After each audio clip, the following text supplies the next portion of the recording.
तीसरा और आखिरी नेचर ऑफ मैनेजमेंट है मैनेजमेंट एज अ प्रोफेशन। क्या मैनेजमेंट प्रोफेशन है? तो पहले हमें समझना है कि प्रोफेशन क्या है। प्रोफेशन हमने लास्ट ईयर भी पढ़ा है, डॉक्टर, लॉयर्स, ये सब प्रोफेशन में आते हैं। तो क्या मैनेजमेंट भी डॉक्टर्स और लॉयर्स की तरह एक प्रोफेशन है? क्या जो डॉक्टर्स और टीचर्स को जैसा करना पड़ता है वैसे ही मैनेजर्स को भी करना पड़ता है?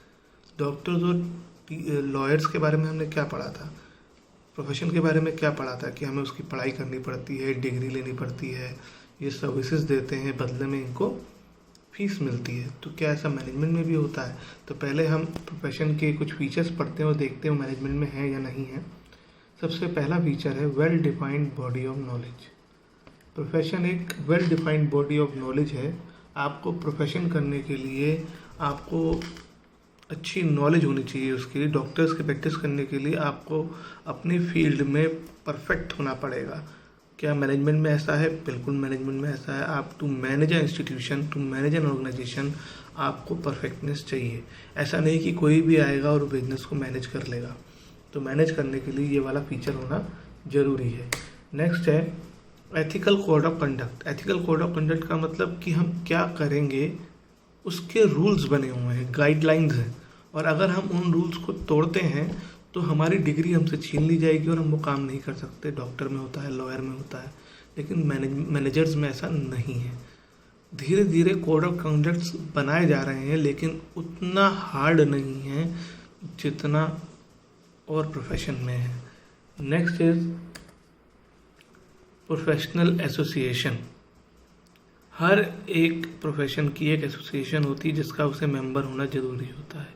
जैसे डॉक्टर्स की मेडिकल बार काउंसिल होती है, आपने हो सकता है AMA सुना हो। ऐसे ही IMA, इंडियन मेडिकल एसोसिएशन, और आप लॉयर्स की बार काउंसिल्स होती हैं जिनका जब तक वो मेंबर नहीं होंगे तब तक वो प्रैक्टिस नहीं कर सकते। क्या मैनेजर को भी किसी प्रोफेशनल एसोसिएशन का मेंबर होना पड़ता है? नहीं, ऐसा कोई रूल नहीं है। लेकिन फिर भी इंडिया में कुछ मैनेजमेंट एसोसिएशंस बन गई हैं जिनके लोग मेंबर्स हैं और लगातार एक दूसरे के साथ टच में रहते हैं। रिस्ट्रिक्टेड एंट्री, यानी यहाँ पर एंटर करना सबको अलाउड नहीं है। डॉक्टर्स की प्रैक्टिस कोई तभी कर सकता है जब वो MBBS की डिग्री को रखता हो और इस चीज़ उसे प्रैक्टिस करने के लिए अलाउ किया गया हो। तो हर एक जना नॉलेज होने के बाद भी एज अ डॉक्टर प्रैक्टिस नहीं कर सकता। क्या मैनेजमेंट में ऐसा है? नहीं, मैनेजमेंट में पूरे तरीके से ऐसा नहीं है। वैसे तो कहा जाता है कि आपको मैनेजर बनने के लिए MBA करना पड़ेगा, लेकिन बहुत से लोग एज अ मैनेजर काम कर रहे हैं जिन्होंने MBA नहीं किया हुआ है। तो ये वाला पॉइंट पूरे तरीके से मैनेजमेंट में एप्लीकेबल नहीं है। सर्विस मोटिव, ये कहा जाता है कि प्रोफेशनल्स अपने क्लाइंट्स को सर्विसेज देते हैं, बदले में वो फीस चार्ज करते हैं। ऐसा ही मैनेजमेंट में भी होता है। मैनेजर अपने क्लाइंट्स को जहाँ वो काम करता है उनको अपनी सर्विसेज देता है और बदले में उसे फीस मिलती है, सैलरी मिलती है। और ये हमने पढ़ा ही है कि डॉक्टर अगर कहीं पे जॉब करेगा तो सैलरी मिल जाएगी, खुद का चलाएगा तो फीस मिलेगी। और ये मैनेजमेंट में यही है कि अगर वो खुद अपना बिजनेस कर रहा है तो उसे फीस, प्रॉफिट इस तरीके से चलेगा, और किसी की यहाँ जॉब कर रहा है तो उसे सैलरी मिलेगी। तो क्या मैनेजमेंट एक प्रोफेशन हुआ? मैनेजमेंट पूरे तरीके से प्रोफेशन नहीं हुआ, क्योंकि प्रोफेशन के सारे फीचर मैनेजमेंट के अंदर नहीं है।